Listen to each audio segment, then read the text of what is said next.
ವೀಕ್ಷಕರೇ, ನಮ್ಮ ಚಳ್ಳಕೆರೆ ಟಿವಿಗೆ ಸ್ವಾಗತ. ಇಂದಿನ ಪ್ರಮುಖ ಸುದ್ದಿ.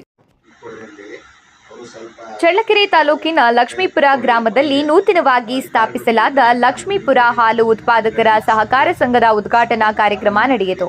ಶಿಮುಲ್ ಜಿಲ್ಲಾ ನಿರ್ದೇಶಕ ಬಿಸಿ ಸಂಜೀವ್ ಮೂರ್ತಿಯವರು ಸಂಘವನ್ನು ಉದ್ಘಾಟಿಸಿದರು. ಈ ಸಂದರ್ಭದಲ್ಲಿ ಅವಿರೋಧವಾಗಿ ಆಯ್ಕೆಯಾದ ಸಂಘದ ಅಧ್ಯಕ್ಷ ಬಿಸಿ ಸತೀಶ್ ಕುಮಾರ್ ಹಾಗೂ ಉಪಾಧ್ಯಕ್ಷ ಶಿವಣ್ಣ ರೆಡ್ಡಿ ಅವರನ್ನ ನೂತನ ಆಡಳಿತ ಮಂಡಳಿ ವತಿಯಿಂದ ಅಭಿನಂದಿಸಲಾಯಿತು.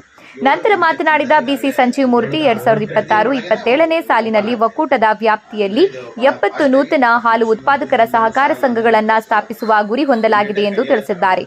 ಕೇಂದ್ರ ಸರ್ಕಾರದ NPDD ಯೋಜನೆ ಅಡಿ ಹೊಸದಾಗಿ ಸ್ಥಾಪನೆಯಾಗುವ ಪ್ರತಿ ಸಂಘಕ್ಕೂ ಹಾಲು ಪರೀಕ್ಷಕ ಸಾಮಗ್ರಿಗಳು, ಪೀಠೋಪಕರಣಗಳು ಹಾಗೂ ಆಡಳಿತಾತ್ಮಕ ವೆಚ್ಚ ಸೇರಿದಂತೆ 1.86 ಲಕ್ಷಗಳ ಘಟಕ ವೆಚ್ಚ ಒದಗಿಸಲಾಗುವುದು ಎಂದಿದ್ದಾರೆ. ಲಕ್ಷ್ಮೀಪುರ, ದುರ್ಗಾವರ, ಸಿದ್ದೇಶ್ವರನ ದುರ್ಗ, ದೇವರ ಮರಿಕುಂಟೆ ಸೇರಿದಂತೆ ಆಯ್ಕೆಯಾಗಿರುವ ಹಲವು ನೂತನ ಸಂಘಗಳಿಗೆ ಯೋಜನೆ ಅಡಿ ಸೌಲಭ್ಯ ದೊರೆಯಲಿದೆ.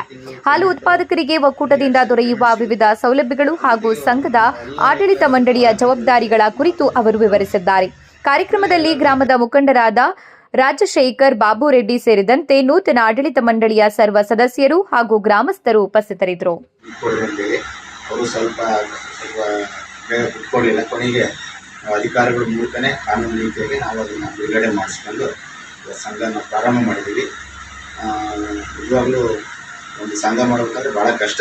ಅಂಥದ್ರಲ್ಲಿ ಈ ಸಂಘ ಕೇವಲ ನಾವು ಪ್ರಾರಂಭ ಮಾಡಿ ಒಂದು 2 ತಿಂಗಳೊಳಗೆ ಈ ಸಂಘ ಪ್ರಾರಂಭ ಆಗಿದೆ. ನಿಜವಾಗ್ಲೂ 18/6ರಲ್ಲಿ ಗ್ರಾಮ ಸಭೆ ಕಷ್ಟ ಆಗಿತ್ತು. ಮತ್ತು 7-8ನೇ ತಿಂಗಳಲ್ಲಿ ಈಗಾಗಲೇ 2 ತಿಂಗಳೊಳಗೆ ಓಪನ್ ಆಗ್ತಾ ಇದೆ.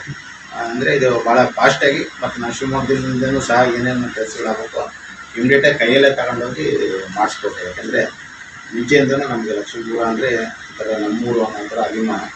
ಹಾಗಾಗಿ ಇದ್ರ ಮೇಲೆ ರೈತರಿಗೆ ಅನುಕೂಲ ಆಗಲಿಕ್ಕೆ ಮಾಡಿದ್ವಿ. ಮುಂದಿನ ದಿನಗಳಲ್ಲಿ ಇದಕ್ಕೆ ಒಳ್ಳೆಯದಾಗುತ್ತೆ ಅಂತ 100% ಸತ್ಯ.